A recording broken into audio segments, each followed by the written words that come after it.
Hey, what a pleasant way to welcome you to today's edition of Superwoman. In today's edition of Superwoman, we'll be talking to a very special Superwoman. We'll be looking at her lifestyle, we're looking at her upbringing, we're looking at the challenges and what makes her so strong and so super as a person. Our Superwoman for today's edition is Mistress Sioe Seune Smo. And she's a communicator, she's a mom, and she's indeed a superwoman. Sioe, welcome to Superwoman. Thank you, Siata. It's a pleasure being here. I know, I can see the superness in you. But as a superwoman, will you mind telling your viewer how was it like in grooming yourself and growing up and making you this powerful woman you are today? Well, my upbringing, Yeah. I am from Buchanan. From a humble beginning. From a humble beginning, as people usually say. And I'm known to be from under the breadfruit tree in central Buchanan, Greater Baza County. Where Why under the breadfruit tree? Because where we grew up, there were so many breadfruit, and we lived almost like under the breadfruit tree, and we grew up and played there, and we had a lot of good time. And the very breadfruit or the very breadfruit tree, became at a particular point in time our livelihood. And so, I consider myself the girl from under the breadfruit tree. At first, it used to be something like something that used to anchor me, but I realized that it's a success story. Okay. Yeah. So how was it? Like any normal child, we didn't have it all, but we had our basic needs. I was there with an aunt who I consider an older sister, or the oldest sister in our family, and she had other children, and we grew up. We went to school there, play in the dirt, play under the tree. We had a good time. Okay. So that was before the war. That was before the war. We had a very good time under the breadfruit tree. So what happens when the war and everything else, how did it change or how did it shape your life? When the war came, everything changed. When the war came, we were like entering our youthfulness. Okay. The war came at the time I was 15. Oh my God. Yeah. And I was 14 going to 15. It was when, you getting cognizant of the fact that you're a lady and you should know how to smile and, know how to pose, and everything just cut off, and we had to swap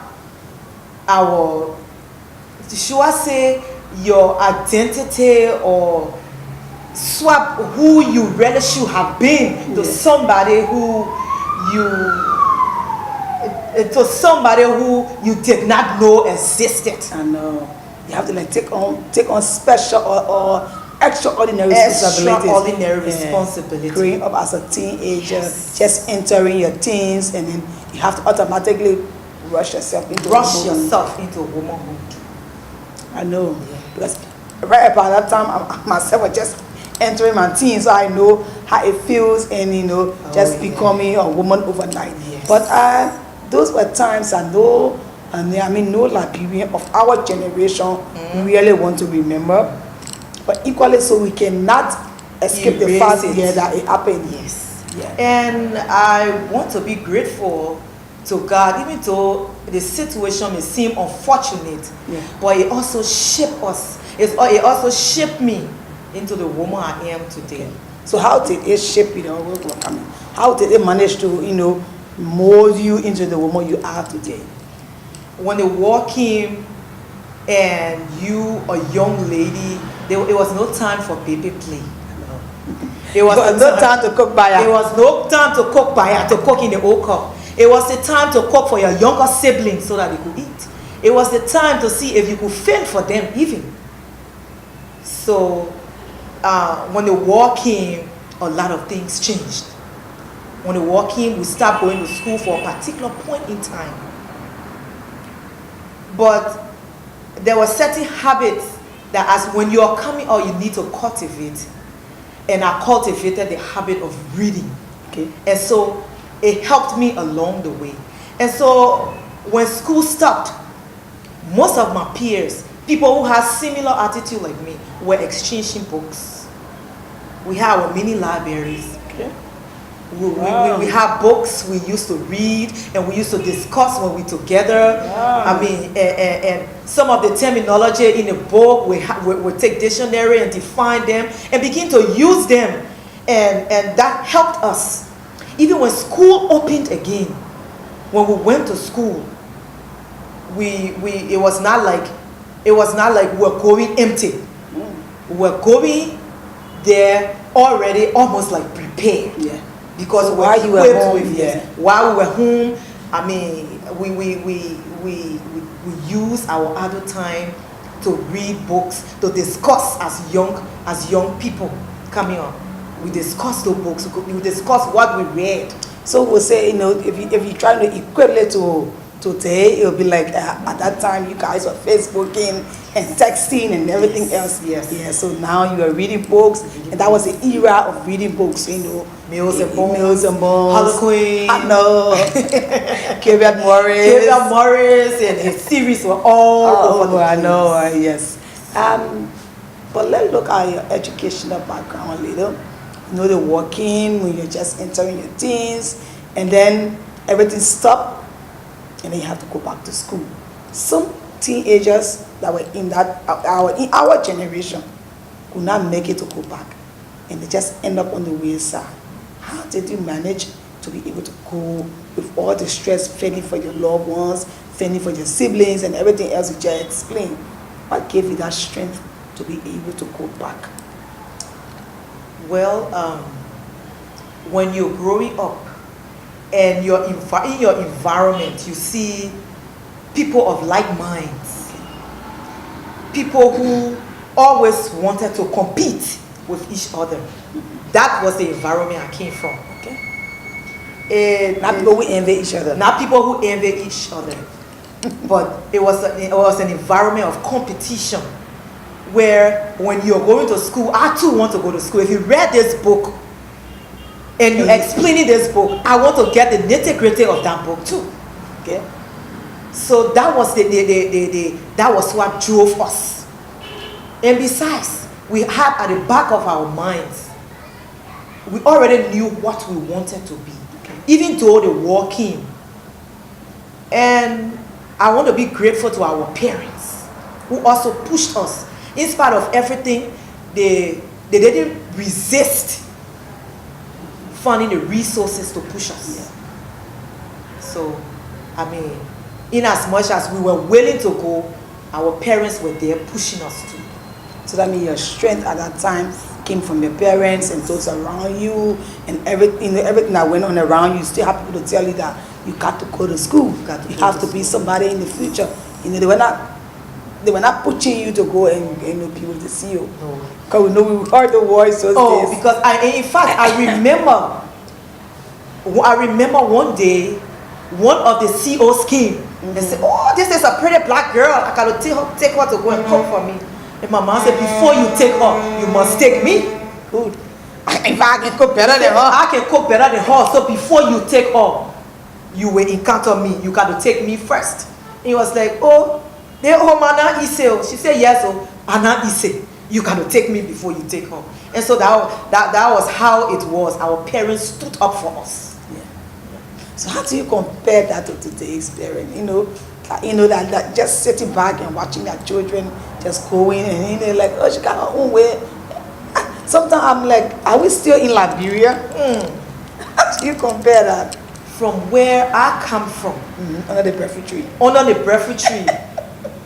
The parents are in charge. Oh yeah. The parents are in charge. You don't have your way. Under the breadfruit tree, you don't have your way. the will of the parents must be done. It's yea and amen. I know, I like that. I haven't heard that for a while. Yeah and amen. If the amen comes, nothing else comes. Nothing else. Yes. My mom used to say amen be, so shall it be. So shall it be. But no, it's fun and it's good to, to let these things out so younger viewers can know that people went through terrible times. People went through the heat of the war and people try to stay on path. You were not swayed away easily. Only because you have people supporting you.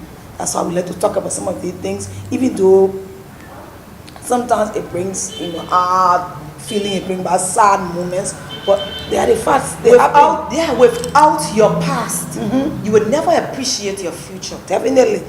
Yeah. So we'll talk a little bit about, now you went through that process, and you went through schooling.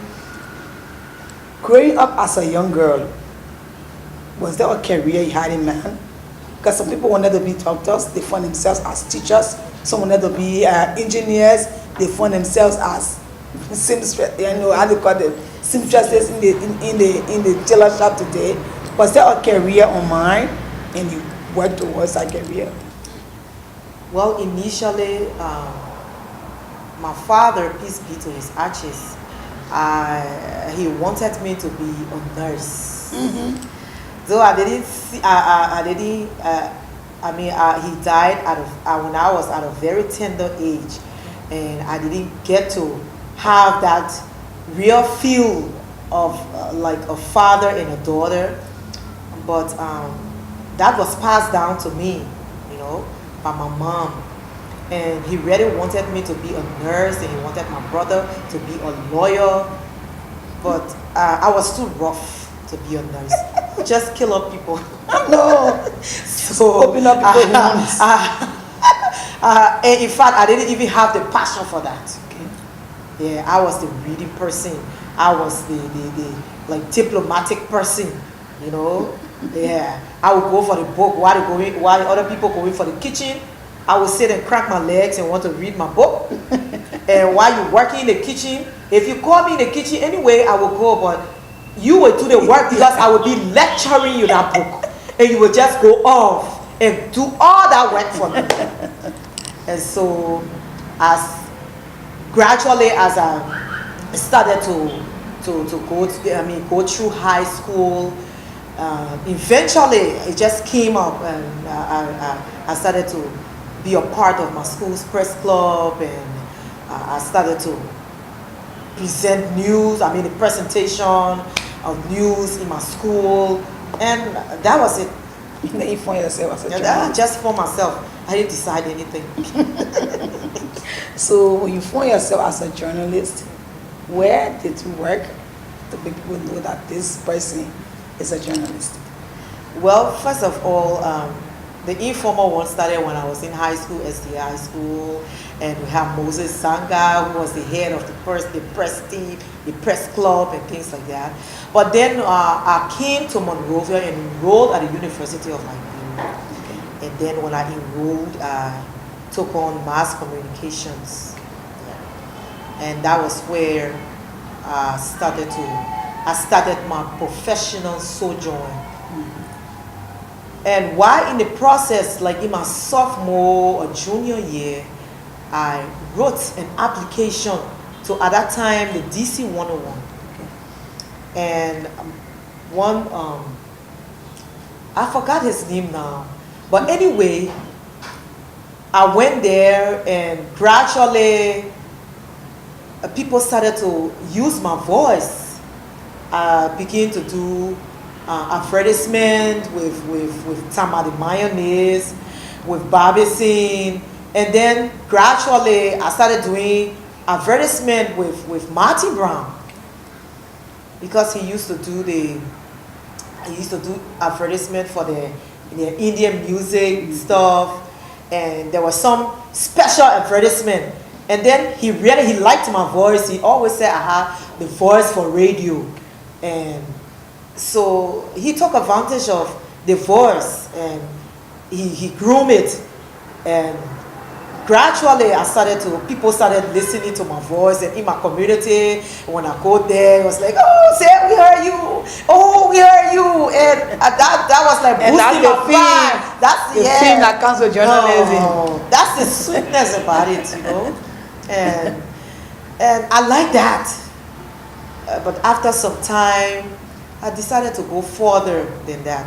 And so I went to the former president of the President of Liberia. At that time, he was not the president yet. Kamara also graduated from the University of Liberia. Abdullah Kamara.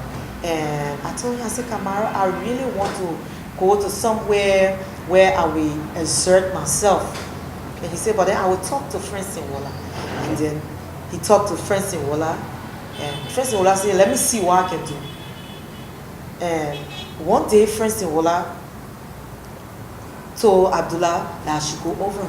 And that's how I started working with Veritas. Okay. And from there, I started to curb and shape the career. Okay, we'll take a very brief break. When we be back, we'll talk to Ziowe and how she became this powerful superwoman she is. We'll also talk a little bit about her personal life, and we'll also go down on how her life is helping to impact the lives of other women out there, especially the younger generation. We'll take a quick break.